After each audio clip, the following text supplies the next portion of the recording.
According to the latest American Society of Civil Engineers, they had a report card that the nation's overall infrastructure grade was a C, actually a C minus. Do you believe that this accurately reflects the state of our infrastructure today? I think that assessment is a good approximation of the totality of the infrastructure network. Can you shed light on why you think that? Well, I think that we've been underinvesting in our nation's transportation infrastructure for a number of years. The federal government only with IIJA really kind of stepped up their investment. When you look at the last 5 or 6 federal surface transportation bills, they have not seen a level of investment that is consistent with what the needs are out there within our nation. So, going all the way back to maybe ICE-T and T21, you saw fairly significant increases. Safety Lou, smaller percentage increase. MAP 21, smaller percentage. The FAST Act, and then this last bill did provide a significant increase in investment of our nation's infrastructure. But I would say that what we've said is kind of the bread and butter of the surface transportation programs are the highway formula dollars that go back to states. They only saw about a 20% increase in IIJA. And that 20% increase was eaten up almost entirely by the cost of inflation. So when IIJA was passed, a lot of states thought they'd be able to ramp up the number of projects they'd be able to do. But inflation pretty much ate up that entire increase, and they were lucky to not have to pull back on other projects that they had planned. So they were lucky to be able to just continue with kind of the baseline with that 20% increase because of inflation. I know in my own state of Missouri, I-44 is heavily overused and desperately needs expansion.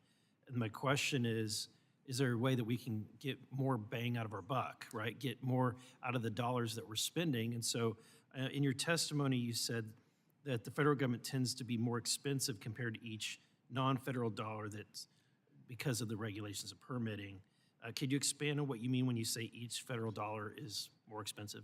Sure. So first, I would say that Missouri has done an excellent job over the last 10 years of increasing revenue at the state level in order to be able to provide state resources to try to address some of the challenges that they have seen.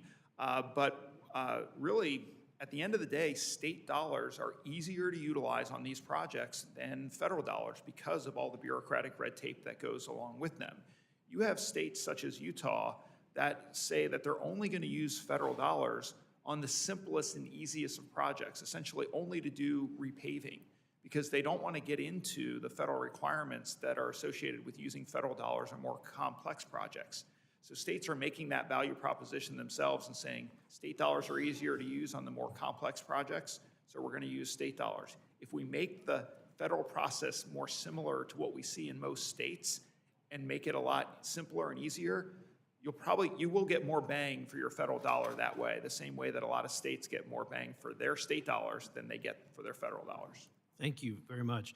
Mr. Dellinger, you cite in your testimony that the driver shortage is currently one of the greatest challenges in the trucking industry. It's facing 60,000 drivers shortage just in 2023. Can you expand on the current state of the driver shortage and the impact on getting products shipped, which is what the American people need? Well, currently, we've had a little leveling in that due to the freight recession that we've experienced in our industry. So it's not been as severe, but when we talk about, one of the words that's not in there is qualified drivers. I think there are drivers out there, and there are arguments about our numbers, but having qualified drivers, sometimes you need drivers that are qualified to drive tankers, to drive bulk fuel, to drive hazardous materials, and maybe they're not qualified in those areas. And then lastly, last question is, I increasingly hear about the shortage or availability of parking, safe parking structures. Can you elaborate on that? And I spoke to that earlier as well, but we need safe parking for entry level for more females, where they feel safe, where they feel comfortable, and also for the safety. I mean, if you travel your state's highways and probably at night or in the early mornings and look on the on-ramps and off-ramps, you'll see trucks parked there because there was not safe and adequate parking in rest areas or facilities which they were making deliveries. Thank you.